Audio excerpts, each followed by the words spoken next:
Bienvenue sur Hippocampe.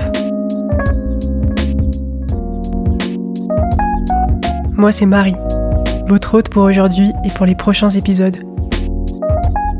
Cette saison sera entièrement dédiée à la question du psychotraumatisme.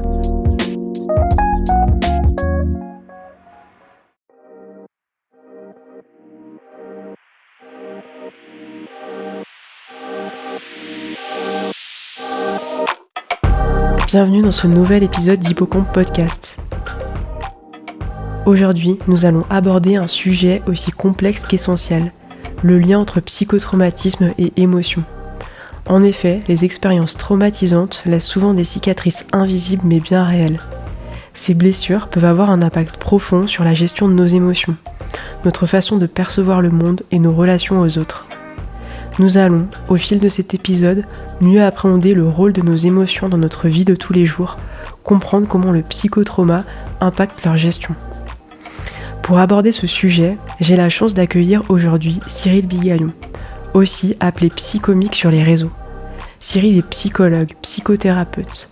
Il est récemment diplômé d'un master en psychologie spécialisé sur la prise en charge des psychotraumatismes et est en cours de formation auprès de l'AFTCC pour pratiquer les thérapies cognitives et comportementales. Cyril a également une particularité, c'est qu'en plus d'être psychologue, il fait du stand-up, d'où le nom de son compte Psychomique. J'ai beaucoup apprécié enregistrer cet épisode, j'espère qu'il vous plaira également. Je vous souhaite une très belle écoute. Bonjour Cyril. Bonjour Marie. Déjà, merci d'avoir accepté mon invitation et d'être ici au micro d'Hippocampe aujourd'hui. Avec plaisir et vraiment encore un grand merci de m'avoir invité. Je suis super honoré de l'invitation. Donc tout d'abord, pour amorcer cet épisode, est-ce que tu pourrais déjà nous dire qu'est-ce qu'une émotion et quelle est son utilité dans notre vie quotidienne ? Alors, une émotion, on peut la voir comme une information ou comme un signal. Il y a plein de modèles actuellement dans la littérature scientifique, mais pour faire simple, une émotion, on peut la voir en plusieurs composantes. Expressive, cognitive, physiologique et comportementale. Pour donner un exemple, si je suis en train de rouler sur l'autoroute, que je roule à vitesse habituelle et qu'il y a quelqu'un qui arrive et qui me dépasse par la droite à 130, il y a moyen que ça puisse déclencher en moi une émotion de colère. Cette émotion de colère, sur la composante expressive, elle se manifesterait par le fait que je puisse avoir les muscles du visage qui sont tendus, que je puisse avoir les poings serrés. Sur le plan cognitif, donc au niveau des pensées, ça peut être le fait que j'ai plein d'insultes qui viennent dans ma tête envers la personne qui vient de me doubler par la droite, ou bien que je me dise que cette personne elle est complètement inconsciente de ce qu'elle fait et des conséquences possibles de ses comportements. Parce qu'en fait, du coup, sur l'aspect physiologique, ce qui va se passer, ça va être dans le corps. Donc, ça va déclencher cette réaction de stress. Et justement, à la suite de cette réaction de stress, on a la composante comportementale qui est ce que l'émotion nous donne envie de faire ou bien ce qu'elle nous amène à faire. Par exemple, ça pourrait être vérifier ses angles morts, ralentir ou bien klaxonner la personne qui nous a dépassé. Et du coup, pour rester dans le domaine de l'automobile et de la mécanique, une émotion, on peut aussi la comparer à un signal sur un tableau de bord. Ça vient nous indiquer la réaction qu'on a à notre environnement. Et quand on dit environnement, ça peut être une personne, ça peut être la température, notre environnement de travail, un événement difficile comme un deuil ou comme un accident. Et l'émotion est souvent le signe qu'il y a des changements à faire, soit dans notre environnement, soit dans la façon dont on vit notre environnement. Par exemple, une trentaine de minutes avant qu'on commence à tourner le podcast, j'étais un peu stressé parce que ça faisait plusieurs semaines que j'avais pas repris mes notes du podcast. Le changement que ça m'a amené à faire, c'est que j'ai relu mes notes, je me suis remis dans le bain de ce que j'avais écrit et là, je suis dans un état médium où je suis à la fois encore un peu stressé, mais assez détendu pour que ça me permette quand même d'apprécier l'exercice qu'on est en train de faire. Super, merci pour ces premiers éléments et en plus très bien illustrés. Pour continuer, quel lien on peut faire entre troubles psychiques et émotions ? Alors, le lien peut aller dans les deux sens. Dans un premier sens, il y a certains troubles psychiques qui peuvent altérer la façon dont certaines émotions sont vécues, notamment les troubles où on peut retrouver ce qu'on appelle de la dysrégulation émotionnelle, que je définirai un peu plus tard. Et je pense que les troubles en question, il peut être important de les lister. C'est pas forcément une liste exhaustive, mais c'est les troubles où on peut le plus fréquemment la retrouver. Parmi ces troubles, il y a 4 troubles de la personnalité. Donc borderline, antisocial, narcissique et obsessionnel compulsif. Il y a également les troubles bipolaires, le trouble de stress post-traumatique complexe, le trouble du spectre de l'autisme, aussi appelé TSA, et le trouble du déficit de l'attention et de l'hyperactivité, aussi appelé TDAH. Dans ces troubles, on va avoir des émotions qui sont vécues de façon plus intense que chez d'autres personnes. Et le lien qu'on peut faire entre troubles psychiques et émotions, il peut se faire aussi dans l'autre sens, c'est-à-dire que le vécu de certaines émotions peut être un facteur de déclenchement ou de maintien de plusieurs troubles psychiques. L'exemple qu'on donne le plus souvent, c'est celui avec les troubles anxieux.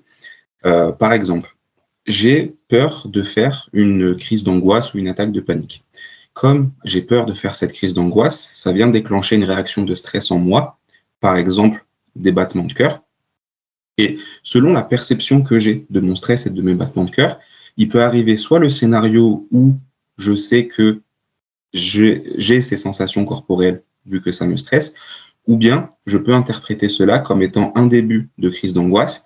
Si j'interprète ça comme étant un début de crise d'angoisse et que j'ai peur de faire une crise d'angoisse, je vais avoir encore plus peur. Ayant encore plus peur, mes sensations corporelles vont augmenter en intensité. Et au final, la peur que j'ai eue de faire une crise d'angoisse peut déclencher ma crise d'angoisse. Et ça, c'est à l'échelle d'une situation. Et si on prend, par exemple, la même personne qui vit ça sur plusieurs semaines, il peut y avoir, à force, la peur de faire des crises d'angoisse.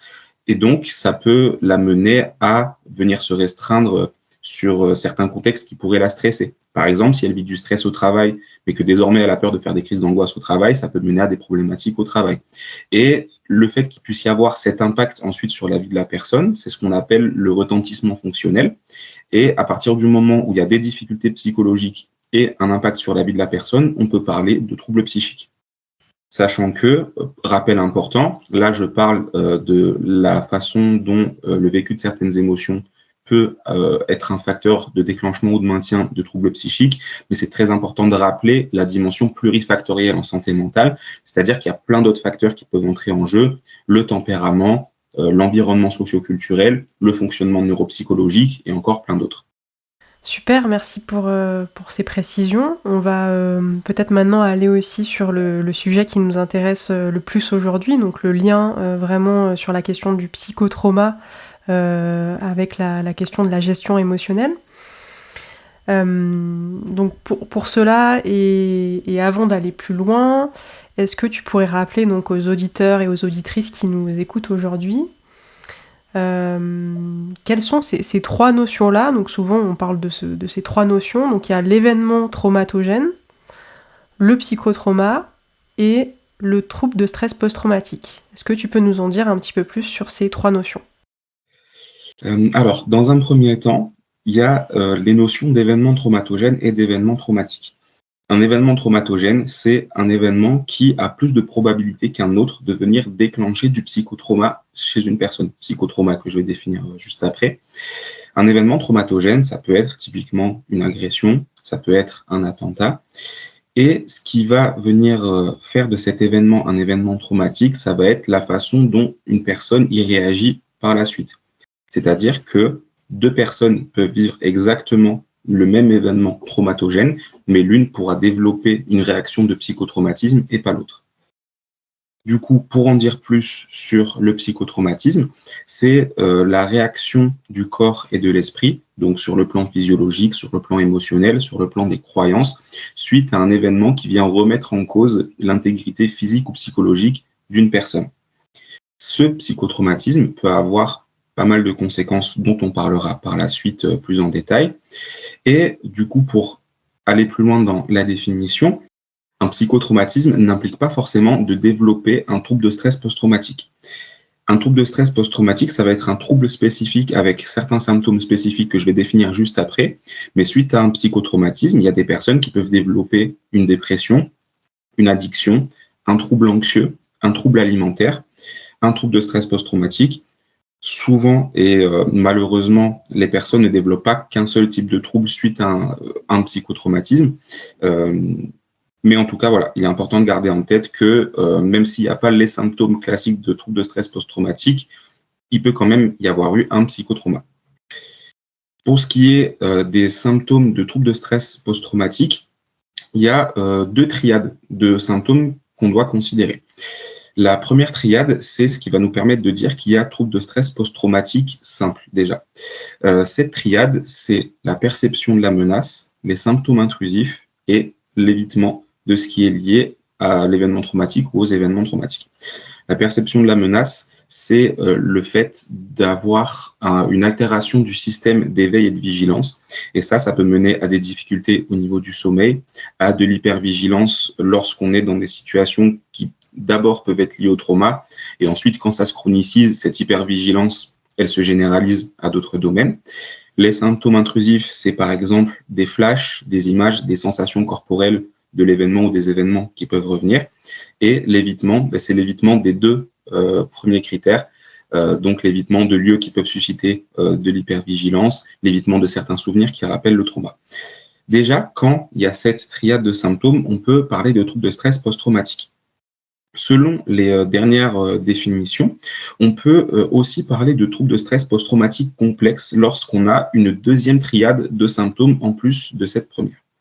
Cette deuxième triade de symptômes, c'est les difficultés de régulation émotionnelle.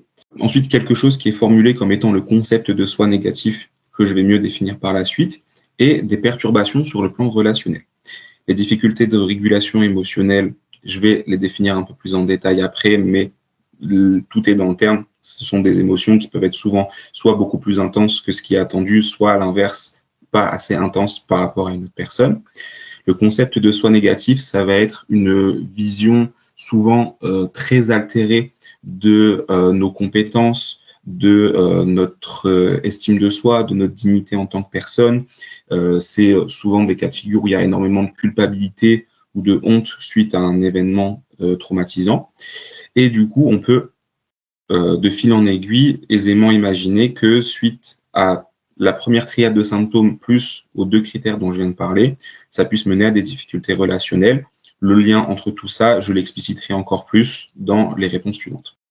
Juste une petite précision, du coup par rapport à la définition entre trouble de stress post-traumatique simple et complexe, on est plutôt sur des notions de symptômes qui vont varier plutôt que sur la nature de l'événement, parce que par exemple j'avais entendu dire que sur le trauma simple c'était un événement avec un début, une fin, et pas forcément sur le trauma complexe. Mais là j'entends qu'il y a peut-être une définition qui est plus liée aux symptômes en fait. C'est ça, en fait. Alors, je ne sais pas quels sont les débats dans la recherche exactement sur quelle notion. En tout cas, on peut faire une différence dans les différences entre TSPT simple et TSPT complexe et trauma simple et trauma complexe. La distinction TSPT simple, TSPT complexe, si je ne me trompe pas, elle est plus récente dans la littérature, tandis que la distinction entre trauma simple et trauma complexe, c'est quelque chose qui a été mis en évidence déjà depuis plusieurs dizaines d'années, dans les années 80 ou 90, si je ne me trompe pas. Et effectivement, c'est là qu'on peut retrouver cette distinction entre un trauma simple qui va être un événement donc traumatisant qui peut arriver à tout âge et qui arrive souvent de façon unique, et un trauma complexe avec plusieurs facteurs, le fait que ce soit répétitif, le fait que ça arrive assez tôt dans la vie de la personne, de l'enfant, de l'adolescent, le fait que ça soit en lien le fait que ça soit en lien avec des figures d'attachement et le fait que ça ait des conséquences sur le développement de l'enfant et de l'adolescent ou adolescente. Ouais, c'est vrai que c'est pas simple parfois de s'y retrouver avec toutes ces notions qui sont aussi utilisées de manière différente, j'ai envie de dire, selon le type de personne qui aborde ces questions-là. Bien sûr. Et en fait, c'est vrai que j'avais pas pensé à ajouter justement cette distinction de trauma simple et trauma complexe, mais elle est tout aussi importante parce que ça va nous permettre de voir l'incidence de tout ce qui peut faire d'un trauma complexe un trauma complexe sur le développement de la personnalité de quelqu'un. Mais en tout cas, voilà, les deux distinctions dont on a parlé sont super importantes sur le plan thérapeutique. Donc quelles sont les émotions, les plus courantes qui, vont être ressenties ou qui sont ressenties après, un événement traumatique, hein, même longtemps après, des années après? Et quels vont être leurs rôles à ces émotions? Alors, les émotions qui sont souvent ressenties de la façon la plus courante sont souvent les émotions qu'on peut qualifier de désagréables, c'est-à-dire la honte, la culpabilité, la tristesse, l'anxiété, la colère. Mais il est aussi possible chez certaines personnes qu'on ait à l'inverse surtout des émotions agréables qui soient plus présentes qu'avant. Par exemple, de l'envie, de l'excitation ou de l'euphorie. Et ça peut être dans le cas de figure où les émotions désagréables que j'ai citées juste avant sont évitées ou inhibées ou les deux. Et quoi qu'il en soit, donc qu'on soit sur les émotions agréables ou désagréables, si elles sont présentes de façon plus exacerbée qu'avant les événements traumatiques, alors que le contexte de la personne n'a pas changé, elles sont moins fonctionnelles. Parce que comme je l'expliquais aussi quelques minutes avant, les émotions vont avoir pour but de nous informer d'un contexte, enfin de notre réaction à un contexte. Et si là, il y a cette dérégulation, les émotions sont moins fonctionnelles. Là où elles sont fonctionnelles, c'est si elles permettent de rester attentif ou attentive à une menace qui reste présente. Par exemple, la question des violences sexistes, c'est malheureusement quelque chose qui est systémique dans, en tout cas, la société dans laquelle on vit. Donc, il y a un côté où c'est fonctionnel d'avoir un certain degré de vigilance envers ce type de menace et ce type de violence ou d'agression. Donc en fait, ce qu'on peut constater, c'est que tant que la personne est dans le contexte violent ou traumatisant, les émotions qui perdurent et qui restent intenses, elles sont fonctionnelles. Par contre, une fois sorties du contexte dangereux ou du contexte menaçant, l'intensité et la fréquence des émotions en question est moins fonctionnelle. C'est ce qu'on va appeler la dysrégulation émotionnelle, qui est un concept que je présentais plus tôt dans mon propos. Et l'une des caractéristiques principales de la dysrégulation émotionnelle, c'est qu'il y a un écart entre l'émotion qui est attendue et l'émotion qui est réellement ressentie en finalité.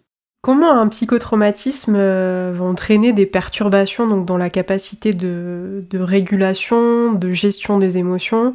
D'ailleurs, je fais une petite parenthèse, me vient une question, c'est quoi une bonne gestion des émotions? Voilà, je pense aussi à certaines personnes qui vont, par exemple, avoir des émotions qui vont être exacerbées ou au contraire, des personnes qui vont justement avoir des difficultés d'accès à certaines émotions. Je vais commencer peut-être par en dire plus sur ce que pourrait être une bonne gestion des émotions et je vais parler de gestion des émotions qui serait efficiente ou pas. Une gestion des émotions efficiente est une gestion où la plupart des émotions sont identifiées, comprises afin de permettre une prise de décision qui est adaptée au contexte. Certaines personnes ont naturellement des émotions plus fortes que d'autres, mais ça ne les empêche pas forcément de pouvoir avoir une bonne gestion des émotions. Une bonne gestion des émotions, c'est pas avoir des émotions pas intenses, c'est avoir des émotions qui sont bien comprises et qui permettent de pouvoir agir en conséquence. Sachant que ce qui est important de rappeler aussi, c'est qu'il n'y a pas de gestion des émotions parfaite.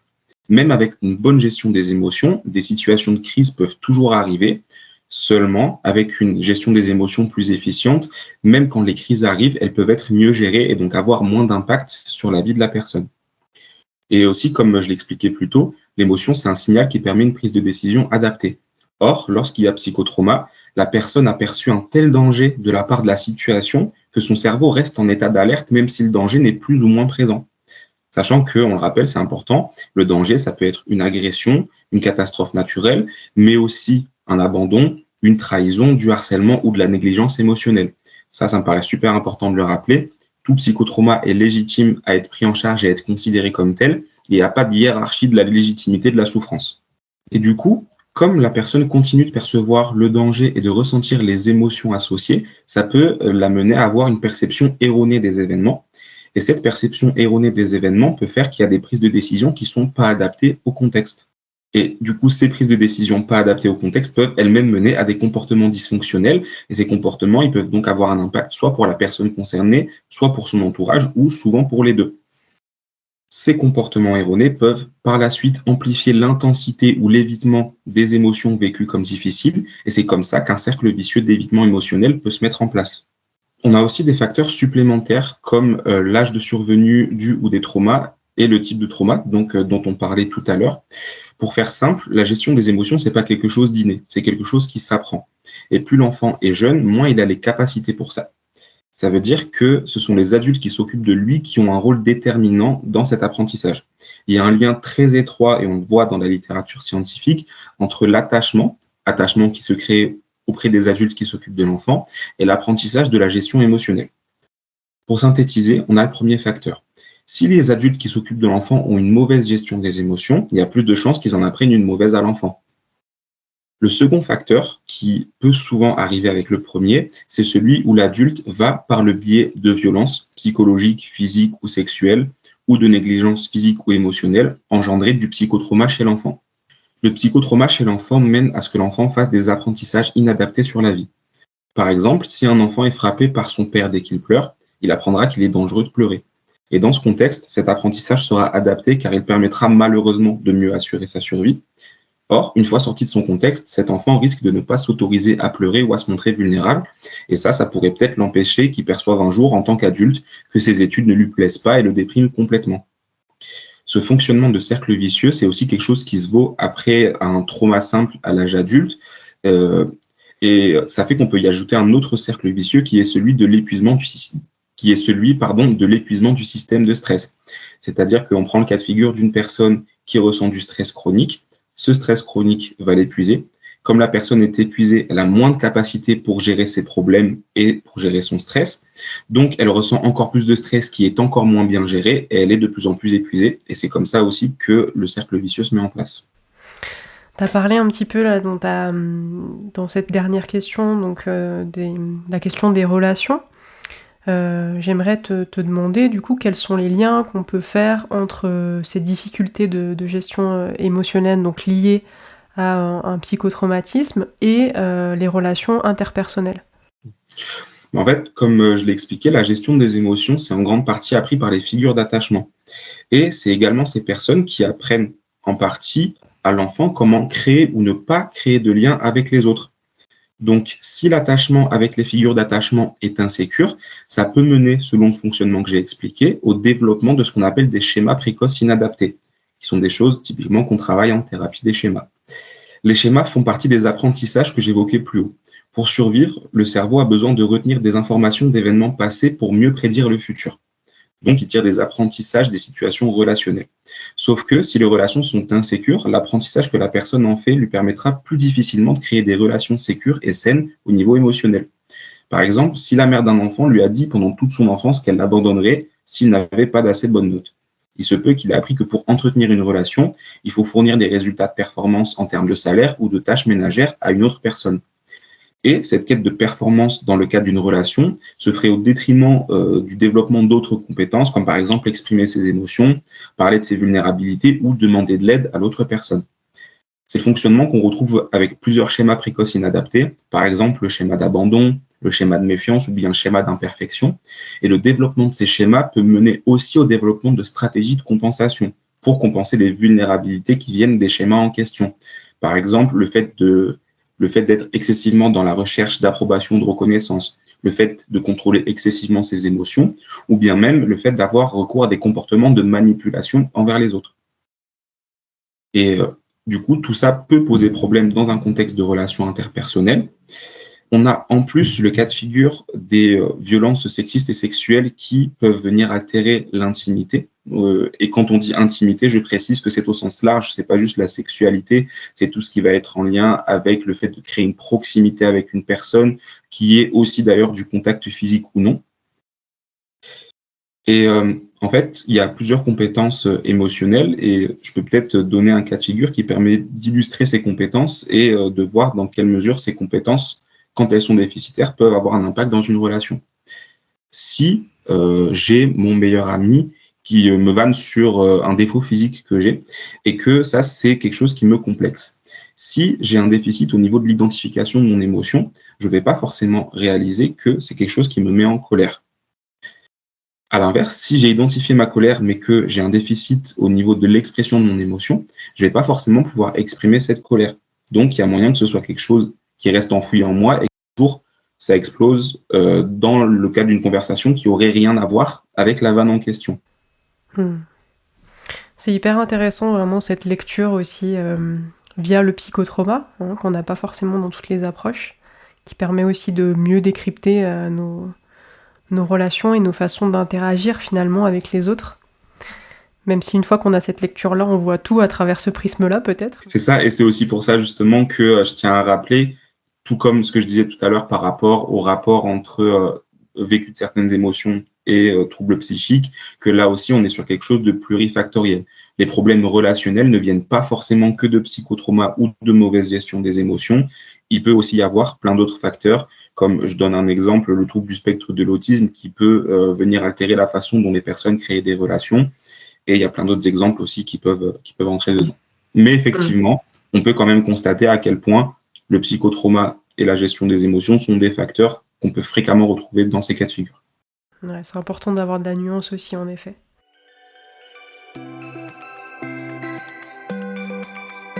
Je vous propose de marquer une pause dans cet épisode, simplement pour vous rappeler que vous pouvez retrouver l'intégralité des épisodes sur mon site web www.hippocampe.fr.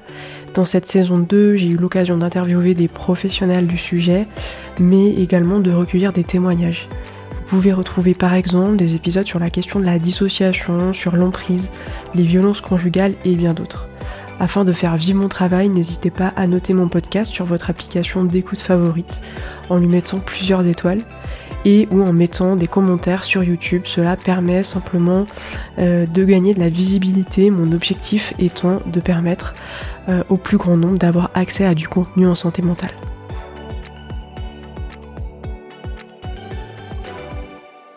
On va passer donc du coup à notre dernière partie. On va plutôt aborder les pistes de solutions. Donc est-ce que tu pourrais nous donner quelques indications, quelques pistes pour aller explorer un peu les chemins possibles, les pistes de réflexion, d'action qui permettraient à nos auditeurs, nos auditrices, s'ils sont intéressés par cette question-là, de pouvoir aller tester, expérimenter une meilleure gestion des émotions, notamment donc pour les personnes qui ont vécu un psychotrauma. Alors, la piste principale que j'aimerais donner, et je vais bien expliquer et contextualiser pourquoi c'est la piste principale que je donne, c'est de pouvoir, si possible, consulter un ou une psychologue et ou psychiatre, de préférence une personne qui est formée au psychotrauma et ou qui a une formation récente en thérapie comportementale, cognitive et émotionnelle. Pourquoi je propose cette piste en priorité, alors qu'il y a aussi des outils individuels qui existent? La première raison, c'est pour ce qu'on appelle la conceptualisation. La conceptualisation, c'est la compréhension de la façon dont tout ce qui s'est passé ou se passe dans votre vie peut avoir un impact sur votre état actuel. Et cette conceptualisation, elle peut impliquer le fait d'évaluer l'état de stress post-traumatique, si vous êtes en état de stress post-traumatique, l'impact de votre psychotraumatisme sur votre vie, la prise en compte d'un maximum de variables qui peuvent altérer la gestion des émotions. Et bien sûr, je peux être ouvert à la discussion si jamais, mais je vais avoir beaucoup plus tendance à recommander les thérapies comportementales, cognitives et émotionnelles que le MDR, car en général, dans les formations en TCCE, donc thérapie comportementale, cognitive et émotionnelle, il y a plus souvent d'autres facteurs que le psychotrauma qui sont englobés. Et comme je le disais plus haut, ces facteurs sont tout aussi importants que le psychotrauma, même s'il y a très souvent du psychotrauma. Et là où c'est intéressant d'avoir un ou une psychologue ou psychiatre en face qui est formé à tout ça, c'est que la personne, elle aura à la fois l'objectivité pour comprendre peut-être certaines choses qu'on ne comprendrait pas soi-même, et elle aura aussi les connaissances en santé mentale pour pouvoir faire des liens entre plein d'informations que vous pourriez lui donner. Le premier point étant celui de la conceptualisation, le second, c'est celui de la prise en charge. Car une fois la conceptualisation effectuée, le ou la psy peut proposer une prise en charge sur mesure. L'évaluation de l'état de stress post-traumatique, s'il y en a un, peut permettre de savoir déjà s'il y a des événements sur lesquels travailler par le biais de ce qu'on appelle une thérapie par exposition. Cette thérapie par exposition, elle peut se faire soit en TCCE, soit en EMDR. Le but de la thérapie par exposition, c'est de diminuer la suractivation émotionnelle et également de diminuer la sous-activation s'il y en a une, parce que l'émotion en question devient plus tolérable. Donc déjà, ça peut avoir cet effet-là. Et aussi, ça peut permettre de dresser l'état des lieux de la personnalité de la personne. Par exemple, les schémas dysfonctionnels dont je parlais tout à l'heure. Aussi, le profil cognitif avec les troubles neurodéveloppementaux dont je parlais. Par exemple, le TSA ou le TDAH. Et le fait d'avoir cet état des lieux, ça permet d'avoir une idée des émotions sur lesquelles on va avoir une marge de manœuvre dans l'amélioration de la gestion. Comme je l'ai expliqué au début, l'émotion, ça va être le signal d'un changement à faire, soit interne, soit externe. Et c'est en ayant une conceptualisation de cas complète qu'on peut mieux comprendre quels sont les types de changements à faire. Je vais prendre l'exemple de 2 personnes qui s'isolent socialement. Ces 2 personnes s'isolent socialement, mais c'est peut-être pas pour les mêmes raisons. Pour la première, peut-être que ça serait car elle a de l'anxiété sociale. L'anxiété sociale, pour rappel, qui est le fait d'avoir du stress dans des situations d'interaction sociale. Et à cette personne, on lui apprendra peut-être à mieux gérer son anxiété et ses rapports sociaux. Tandis que la deuxième personne qui s'isole, c'est peut-être parce qu'elle a un trouble du spectre de l'autisme qui mène entre autres à ce qu'elle ait une batterie sociale qui se décharge plus vite que d'autres personnes.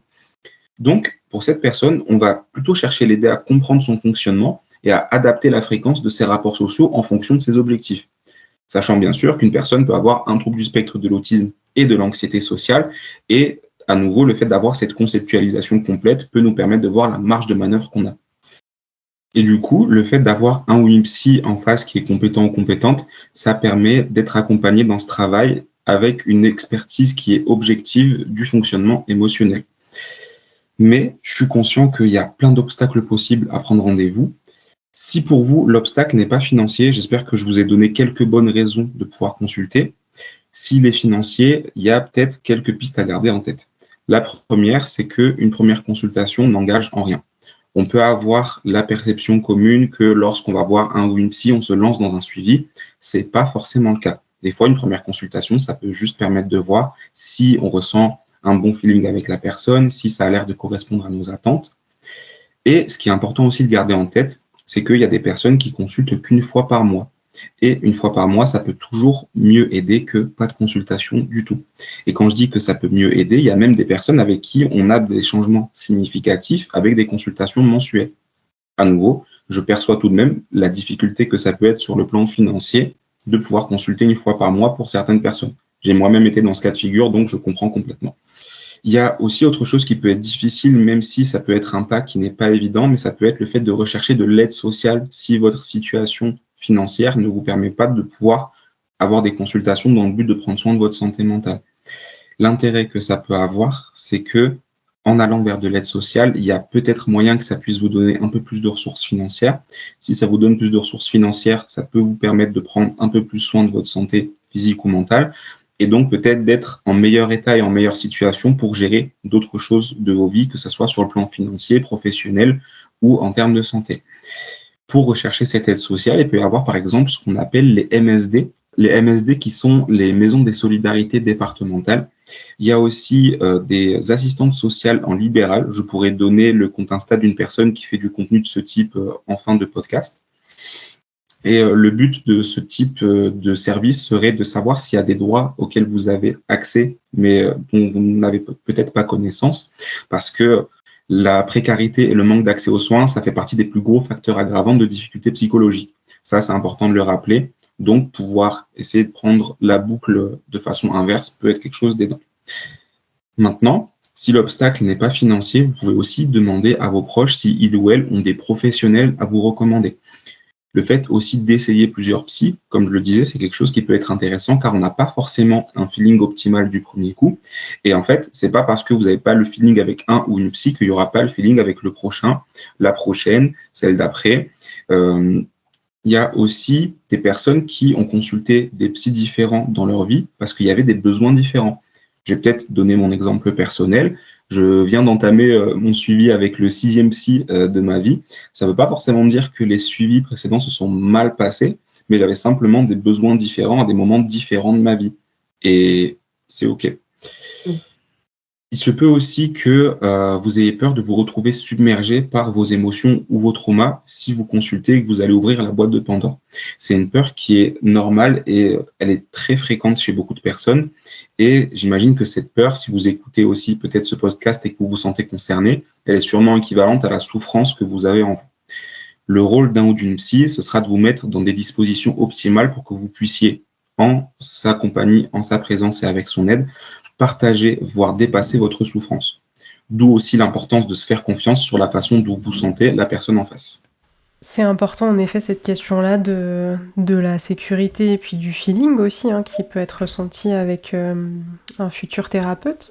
Par rapport à la question des proches, donc qui vont entourer la personne donc qui souffre d'un psychotrauma, quels conseils on peut leur donner à ses proches pour qu'ils puissent être là et soutenir au quotidien la personne qui vit avec des émotions parfois très intenses? Alors, le premier conseil que je pourrais peut-être déjà donner, c'est lui proposer d'écouter le podcast. Ça peut être justement une douce introduction vers ces notions d'émotion, de psychotrauma, les liens qu'on peut y trouver et les pistes de solutions qui peuvent être possibles. Et aussi, du coup, ça me tient à cœur d'expliquer à quel point les consultations individuelles peuvent être super importantes dans ces cas de figure. C'est aussi pour ça que le second conseil serait peut-être, éventuellement en l'illustrant aussi avec d'autres ressources, de conseiller à la personne de consulter, donc d'aller voir un ou une psy, quitte à l'accompagner à la première consultation si ça vous est possible et si la personne est d'accord et que ça peut l'aider. Donc ça, c'est par rapport à la santé mentale de la personne en question. Ce qui peut être intéressant si vous êtes une personne qui est proche d'une personne concernée, ça peut être éventuellement que vous puissiez vous-même consulter. Ça peut sembler contre-intuitif, mais lorsqu'on côtoie une personne qui peut avoir des difficultés avec certaines émotions très intenses, ça peut nous-mêmes nous épuiser et ça peut nous mener à ce qu'on appelle de la fatigue compassionnelle. La fatigue compassionnelle, c'est la fatigue de l'aidant. C'est le fait d'être fatigué, d'aider et de soutenir une autre personne. Et l'effet pervers qui peut arriver, c'est que si vous avez de la fatigue compassionnelle, vous aurez moins de ressources pour aider et soutenir la personne seule. Donc, vous pourrez encore moins l'aider dans ses émotions. Donc, non seulement son problème va s'aggraver, mais vous allez aussi avoir un nouveau problème. On peut avoir la croyance que le moment où on va consulter, c'est le moment où il y a un problème, mais que ça soit pour ces cas de figure, après un événement traumatogène, après une rupture par exemple, le mieux que je pourrais toujours conseiller de faire, ça peut être de consulter dès qu'il y a quelque chose qui peut venir vous ébranler dans votre quotidien. Il y a les consultations, donc soit la personne, soit le fait de consulter, soit le fait de soi-même aller consulter quelqu'un.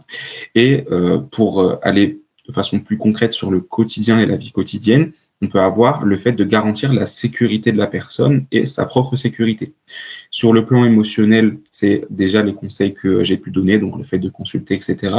Mais aussi, selon le type de situation, voir s'il y a une forme de sécurité physique à garantir, selon la détresse émotionnelle que peut ressentir la personne, voir s'il est possible aussi que vous soyez entouré pour aider la personne en question. Quand je dis entouré, ça peut être d'autres proches, ça peut être des organismes de santé, voir si la personne peut avoir, par exemple, des comportements agressifs ou violents, voir s'il est possible de convenir d'un commun accord qui est des organismes judiciaires ou bien des forces de l'ordre qui soient au courant. C'est plein d'idées en fait qui peuvent permettre de faire en sorte que, même s'il y a des événements qui arrivent en raison d'émotions fortes, les conséquences soient les moins graves possibles. Sur le plan de la relation à la personne, il y a quelques points qui peuvent permettre d'éviter d'aggraver la situation. Et ça peut être des points qui ne sont pas évidents, d'où le point sur lequel je reviens, où ça peut être intéressant de consulter de façon individuelle. Le premier conseil, c'est d'essayer au maximum de ne pas faire culpabiliser la personne pour son fonctionnement et pour ses difficultés. On peut avoir la croyance, et qui malheureusement est très répandue, que le fait d'aller faire culpabiliser une personne, le fait d'aller la pointer du doigt, ça va la pousser au changement. À l'inverse, ce qu'on sait, c'est qu'une personne qui a honte ou qui culpabilise, il y a beaucoup plus de chances qu'elle soit immobilisée, qu'elle se mette en action. Donc, c'est pas forcément quelque chose qui va aider. Également, lorsqu'une personne va ressentir des émotions assez fortes, le but peut être d'être présent et d'être contenant, par exemple physiquement, si la situation permet et si on a cette relation-là avec la personne, ou bien verbalement, dans la façon de parler, dans le non-verbal, mais de ne pas forcément chercher à systématiquement apaiser les émotions de la personne. Par exemple, si on prend le cas de figure d'un couple où il y a l'une des personnes du couple qui a des émotions très fortes parce qu'elle a peur de l'abandon, si l'autre personne essaye constamment de la rassurer en lui disant qu'elle s'inquiète pour rien, qu'il n'y a pas de raison qu'elle soit abandonnée, voire que la personne lui dit « je ne vais jamais t'abandonner », ça peut être une promesse qui est un peu extrême quand on voit la façon dont les relations peuvent évoluer, et ça peut être quelque chose qui, même si ça part d'une bonne intention en voulant rassurer, va à l'inverse aller augmenter l'anxiété d'abandon de la personne qui a peur. Et un dernier conseil, ça peut être le fait de soutenir et d'encourager l'expression des émotions de la personne. comme je le disais, les émotions vont être un signal et le fait que ce soit des choses qui puissent être extériorisées et exprimées par la personne qui les ressent fait qu'il y a moins de chances qu'elle garde tout ça en elle. Face aux émotions d'une personne qui nous est proche, il y a une façon de réagir qui est très pratique et qui souvent peut bien aider. C'est ce qu'on appelle la validation des émotions. Par exemple, si il y a mon meilleur ami qui me dit qu'il est super en colère, qu'il y a un cambrioleur qui soit venu chez lui, ce que je pourrais être amené à lui dire, par exemple, c'est « je comprends que ce soit quelque chose qui te mette en colère, tu as sûrement senti ta sécurité menacée ou bien celle de ta famille, je ressentirais sûrement la même chose à ta place ». Ça, c'est un super moyen de valider la personne dans son émotion et le processus de validation, il a souvent pour effet déjà d'apaiser l'émotion. Il y a l'apaisement et bien sûr aussi, comme je le disais, comme l'émotion est aussi une source d'information, on peut voir si l'émotion en question peut permettre de mener à une prise de décision. Par exemple, mon ami qui s'est fait cambrioler, une fois son émotion apaisée et validée, il peut peut-être être question de réfléchir à l'installation d'un système d'alarme ou bien d'autres précautions qui peuvent être mises en place. C'est vraiment important cette question de l'acceptation des émotions. Et d'ailleurs, c'est pas toujours très intuitif. Sur le moment, on aurait envie parfois de conseiller ou de bouger un petit peu la personne. Et en fait, on se rend compte que c'est plutôt le contraire. Le temps, être là et être dans la compréhension et dans l'acceptation qui sont plutôt bénéfiques en fait. C'est ça, tout à fait. Et ce qui est important de rappeler aussi pour toujours être dans la nuance, c'est qu'il peut y avoir des cas de figure où c'est pertinent de donner des conseils, de mener la personne à relativiser. Le but est peut-être pas de complètement stopper ce type d'attitude. Le but, c'est peut-être surtout d'ajouter comme corde à son arc des postures aussi de validation des émotions, de compréhension et d'acceptation. Et il y a peut-être même autre chose qui peut être optimale, et j'ai pas pensé à le mettre dans les différents conseils, ça peut être de demander directement à la personne ce dont elle pourrait avoir besoin comme type de soutien. Par exemple, si une personne me dit bah là je suis super stressé pour mon examen, ça fait 7 jours que je révise 24 heures sur 24, mais je pense que je vais avoir 10 sur 20, à ce moment-là, je peux demander à la personne, est-ce que tu sens que tu veux être soutenu émotionnellement dans ça, ou est-ce que tu veux peut-être qu'on en discute pour voir si on peut voir les choses autrement? Ou bien, est-ce que tu veux que je te soutienne émotionnellement dans ça, ou est-ce que tu veux que je te donne peut-être quelques petits conseils pour les prochains jours? On arrive à la fin de notre épisode, Cyril. Une dernière question à te poser pour conclure cet épisode donc sur la question du trauma et des émotions. Une question d'ailleurs que je pose régulièrement à mes invités. Est-ce que tu aurais un livre, une série, un film, ou même peut-être plusieurs sur ce sujet à nous conseiller pour ceux qui veulent aller plus loin? Oui, bien sûr. J'ai plusieurs types de ressources. Déjà, pour aller sur les films, le premier qui me vient, les premiers qui me viennent en l'occurrence, c'est les films Vice Versa, donc le 1 et le 2, qui traitent de la façon, qui traitent du fonctionnement de plusieurs émotions, comme la tristesse, l'anxiété ou la colère. Et il y a un autre film qui est super pour ça, c'est La Reine des Neiges. Je dis pas pourquoi, pour ne pas spoil, mais en tout cas, c'est un film que je recommande dans ce contexte.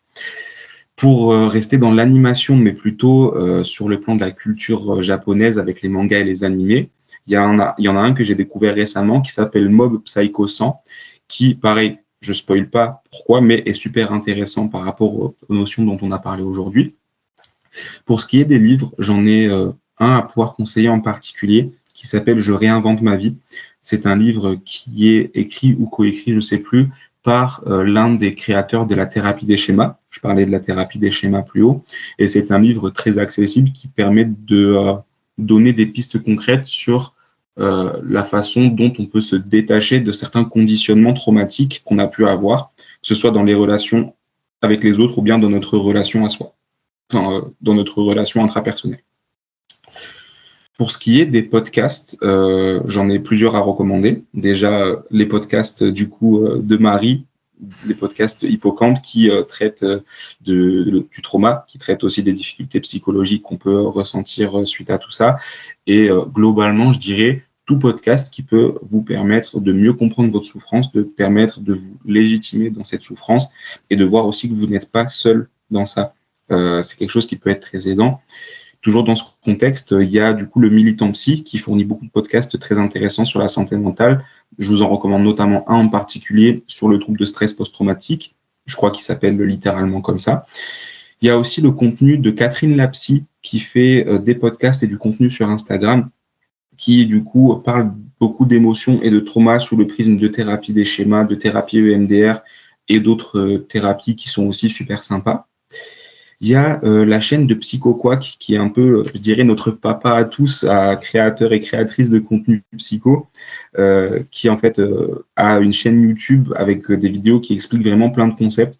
Je pense que quoi qu'on recherche en psycho, on écrit ce qu'on recherche plus son nom, il y a 90% de chances qu'on trouve une vidéo. Sur le plan de l'aide sociale et de la situation sociale, j'ai un compte Instagram à recommander qui s'appelle le.social. Il y a aussi par rapport au fait de voir un ou une psy pour la première fois, un post Instagram en particulier que j'aimerais recommander, qui est un post Instagram du compte Psycho d'Azur.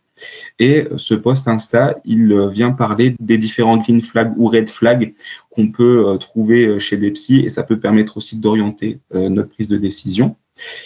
Et enfin, petit instant auto-promo, j'ai mon compte Instagram aussi, donc Psychomique, que vous pourrez sûrement retrouver en description si c'est bien ça, sur lequel je propose du contenu sur la gestion des émotions, où je parle aussi de psychotraumatisme et où je vulgarise aussi d'autres points en lien avec la psycho et où j'essaie justement d'offrir un contenu qui est accessible, que tout le monde peut comprendre et dans lequel la plupart des gens peuvent se reconnaître. Super, et merci pour tous ces éléments. Je mettrai bien sûr les liens dans la description de tous ces films, livres, séries. Je te remercie Cyril pour cette interview. Avec grand plaisir, merci encore de l'invitation. À bientôt. À bientôt.